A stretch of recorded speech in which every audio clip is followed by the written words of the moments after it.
வெற்றி வெற்றி எடப்பாடி மாபெரும் வெற்றி அதிர்ச்சியில் ஓபிஎஸ் தரப்பினர்.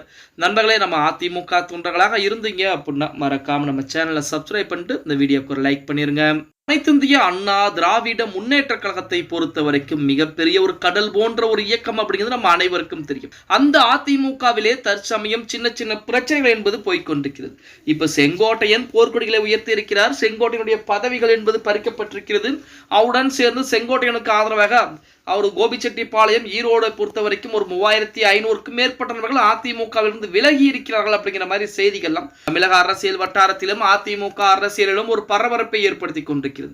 எடப்பாடி பழனிசாமி இணைப்புக்கு தயாராக இல்லை அப்படிங்கிற மாதிரி தான் இதுவரைக்கும் செய்திகள் என்பது வெளியாகி கொண்டிருக்கிறது. இப்படிப்பட்ட சூழலில் நீதிமன்றத்துடைய தீர்ப்பு என்பது எடப்பாடி பழனிசாமிக்கு சாதகமாக அமைந்திருக்கலாம். அதிமுக மூத்த தலைவர் செங்கோட்டையனை கட்சி பொறுப்பிலிருந்து நீக்கிய எடப்பாடி பழனிசாமி எடுத்த முடிவு சர்வாதிகாரமாகும் என எதிரினர் விமர்சித்து வர்றாங்க. ஆனால் எடப்பாடி பழனிசாமியுடைய ஆதரவுகள் இது ஜெயலலிதா போல் தைரியமான தீர்மானம் என்று கூறி பாராட்டிட்டு வர்றாங்க. பிஜேபி சார்பில் மீண்டும் ஒன்றிணைய அழுத்தம் கொடுக்கப்பட்டாலும் அதனையும் எடப்பாடி பழனிசாமி உறுதியாக நிராகரித்திருக்கிறதாக தகவல் என்பது வெளியாகி கொண்டிருக்கிறது. மேலும் பொதுச்செயலாளர் பதவியை சார்ந்த வழக்கில் சென்னை உயர்நீதிமன்றம் தீர்ப்பு சாதகமாக கிடைத்திருப்பது எடப்பாடி பழனிசாமிக்கு பலம் சேர்த்திருக்கிறது அப்படின்னு கூட சொல்.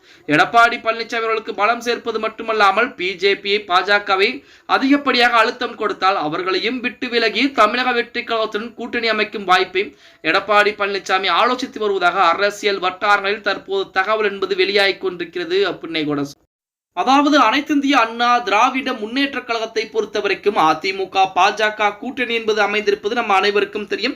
அவர்கள் 50 தொகுதியில் வரைக்கும் கேட்டுக்கொண்டிருக்கிறார்கள். ஆனால் எடப்பாடி பழனிசாமி 40 தொகுதிகளை தருகிறேன், அதில் 20 தொகுதிகளை தேர்ந்தெடுத்து அந்த 20 தொகுதிகள் மட்டுமே தான் உங்களுக்கு கொடுக்க முடியும், அதில் மட்டும்தான் நீங்கள் போட்டியிட வேண்டும் என எடப்பாடி பழனிசாமி உறுதியாக சொல்லி இருப்பதாக செய்திகள் என்பது வெளியாகிறது.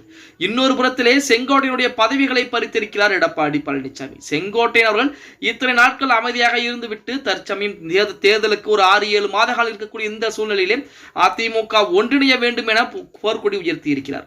அது செங்கோட்டையனுடைய ஆதரவாளர்களுக்கு அதிர்ச்சியும் அதே போல எடப்பாடி பழனிசாமியுடைய ஆதரவாளர்களுக்கு மிகப்பெரிய ஒரு மகிழ்ச்சியும் கொடுத்திருக்கிறது. ஜெயலலிதா அம்மையாரை போலவே யாராக இருந்தாலும் கட்சி நடவடிக்கை எடுப்பேன் என தைரியமாக எடப்பாடி பழனிசாமி செய்து கொண்டிருக்கிறார். செங்கோட்டையனுடைய பதவிகளையும் பறித்திருக்கிறார் அப்படிங்கிற மாதிரி எடப்பாடி பழனிசாமியுடைய ஆதரவாளர்கள் அதை கேக் வெட்டி பட்டாசுகளை வெடித்தும் கொண்டாடினார்கள் அப்படின்னு சொல்லலாம். இப்படிப்பட்ட சூழலில் அதிமுகவுடைய பொதுச்செயலாளர் வழக்கு என்பது சென்னை உயர்நீதிமன்ற தீர்ப்பும் எடப்பாடி பழனிசாமிக்கு சாதகமாகவே அமைந்திருக்கிறது. அதே போல இரட்டை இலை சின்ன வழக்குமே எடப்பாடி பழனிசாமிக்கு சாதகமாகத்தான் அமைய போகிறது அப்படிங்கிற மாதிரி செய்திகள்லாம் தற்சமயம் இணையதளங்களிலே உலா வந்து கொண்டுதான். இரட்டை இலை சின்னத்தை முடக்குவதற்கு செங்கோட்டையால் முடியுமா அப்படின்னு பார்த்தா வாய்ப்புகள் என்பது கிடையாது. வழக்குகள் தொடுத்தாலும் இனிமேல் அது வழக்குகள் முடிவதற்கு தேர்தல் என்பது முடிந்துவிடும் அப்படின்னு கூட சொல்லலாம். பொறுத்து பார்க்கலாம். ஓகே கைஸ், வீடியோ பிடிச்சிருந்தா மறக்காம லைக் பண்ணிருங்க.